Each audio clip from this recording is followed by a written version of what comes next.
First of all, yes, we are one step closer to actual missiles hitting Syria now, because with the key Republicans on board, that means that one major roadblock has now been cleared ahead of the important vote next week. So it is a very important step. However, as part of that deal, there was a few concessions he had to make, and the Republicans were very clear that they want a broader picture on Syria, and that's probably a good idea, because one thing is throwing bombs at Syria, that's easy enough, but what purpose does it serve, and what's the broader picture? What about aid? And part of it was that he had to up the aid to Syria. But it's a very important aid being lethal aid to the opposition, isn't it? Exactly. For the rebels, right? Absolutely. Yeah. And they also say and to degrade the Assad regime. Absolutely. But importantly, it also said that no American boots on the ground, which is actually not entirely true. Because there are actually Americans on the ground as we speak, because CIA already have operatives on the ground training the rebels today. So there are secret stuff happening there, but they don't want sort of Americans in war. So despite all of this window dressing, if you like, because obviously President Obama is really anxious to assuage the fears of the American people that they're not going to get involved in a long Iraq-style war, do you think that almost inadvertently the Americans could get themselves caught up in an extended operation in the Middle East again? There's a real risk for that. Once you start throwing missiles at people, they might do something to your back. So it's a real risk. However, the fine balance here is that once you use chemical weapons, you don't want to let Assad get away with it, because somebody else in the world might get the same bad idea. So you've got to draw the line somewhere, and also credibility is very important here. So do what you say. It's a very fine balance. Very tricky indeed. Shall we move on? Let's talk about the Financial Times story that I was covering all day yesterday. Big story. Nokia. It's like goodbye Nokia, as we know of it, of course. Hello Microsoft. But you know what's interesting, Per, is many of the telecoms analysts, experts I was speaking to yesterday weren't confident at all in this. They didn't think Microsoft, they didn't know what Microsoft could add to Nokia, and it looks like Microsoft investors kind of support that. Absolutely. It looks like a sort of end game for Nokia, and it looks like Nokia shareholders were delighted by this news. The stock was up 34%, so thank you very much, take it away. But it's an interesting turnaround here, isn't it? Because if you just look back, say 10 years, Nokia was the Apple, it was the iPhone. Absolutely, it had a 49% market share in 2006. Last year, they had a market share of 6%.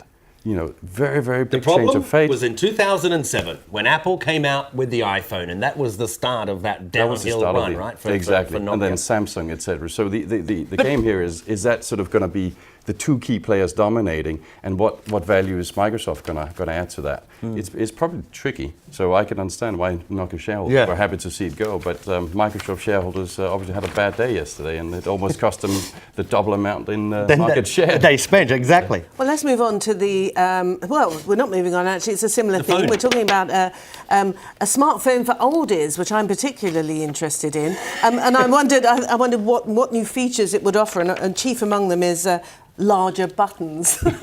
Well, that is helpful, isn't it? As the site gets worse, you know.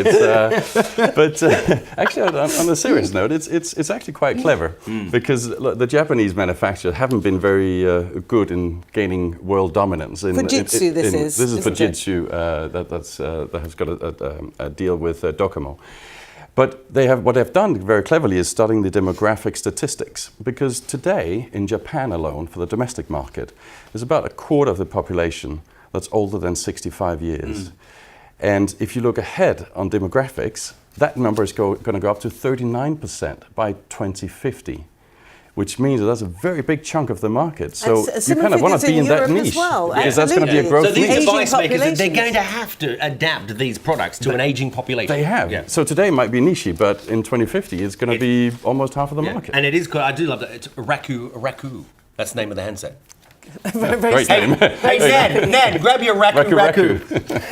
Okay, quickly. We've got to move on. Do you want El País? El País and Gibraltar, and the issue of, I suppose, sovereignty. Ultimately, it's sovereignty over this rock, isn't it, in the Mediterranean, Gibraltar.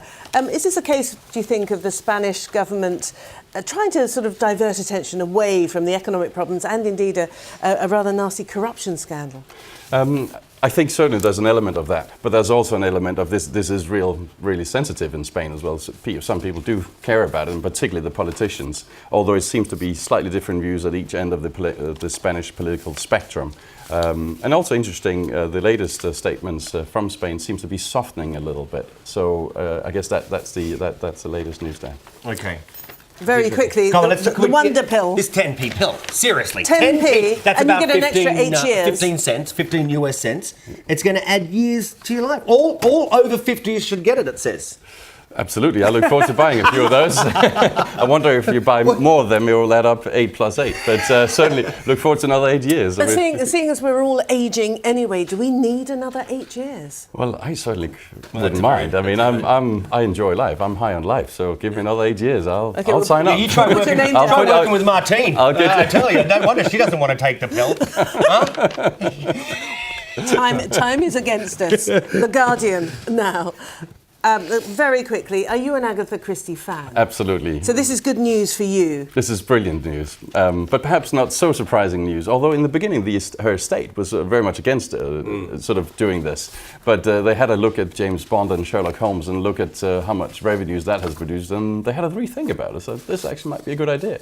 It's probably also going to be a good idea for the other novels that actually she wrote herself. So royalties will come rolling in.